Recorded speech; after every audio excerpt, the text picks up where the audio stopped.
সমুদ্রের ঢেউ পেরিয়ে নৌপথে কুতুবদিয়ায় পৌঁছানো যেন এক রোমাঞ্চকর অভিজ্ঞতা। সেন্ট মার্টিনে যাওয়ার মতোই পর্যটকদের পাড়ি দিতে হয় নীল জলরাশি, আর দ্বীপে পা রাখলেই চোখে পড়ে বিস্তীর্ণ বালুচর, অবারিত সমুদ্র আর সোনালী সূর্যাস্তের মোহময় দৃশ্য।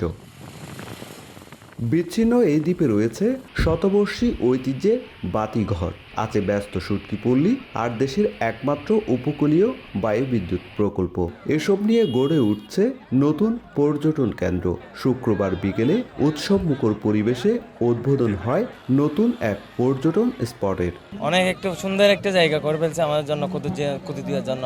এটা আমরা প্রাউড ফিল করে বলতে পারতেছি এখন। সৌন্দর্য এবং একটা যে অপার সম্ভাবনা আছে, এটা আমরা আমাদের শিক্ষার্থীদের মাঝে তুলে ধরতে চাই। পর্যায়ক্রমে এটা আরও প্রসার ঘটবে এবং এখানে আরও কিছু যদি কোনো ইনভেস্টর প্রয়োজন মনে করা হয়তো তারা এগিয়ে আসবেন। কুতুবদিয়া যে বীজটা আছে এখান থেকে প্রায় 20 কিলোমিটার বীজ, এটা ক্রমান্বয়ে বর্ধিত হবে এবং এটার দ্বারা বাংলাদেশ সরকারের লাভবান হবে এবং স্থানীয় মানুষ তাদের আয়ের উৎস বাড়বে।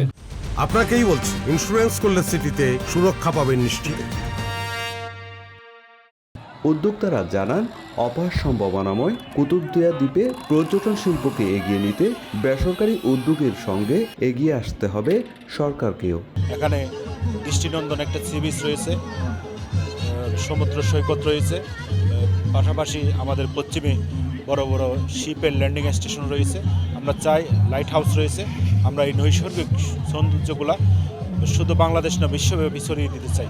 কুতুবদিয়ার পর্যটন শিল্প উন্নয়নের পরিকল্পনা দ্রুতই পর্যটন মন্ত্রণালয়ে পাঠানো হবে বলে জানান উপজেলা নির্বাহী কর্মকর্তা। প্রশাসনের পক্ষ থেকে এই কুতুবদিয়ার পর্যটন শিল্পকে উন্নয়ন করার জন্য সরকারিভাবে আমরা পর্যটন শিল্প মন্ত্রণালয় বরাবর আমরা উপজেলা প্রশাসন থেকে পরিকল্পনা প্রেরণ করা হবে।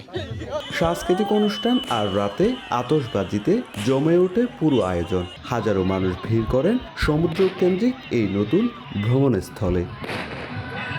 সুজাউদ্দিন রুবেল, সময় সংবাদ, কক্সবাজার।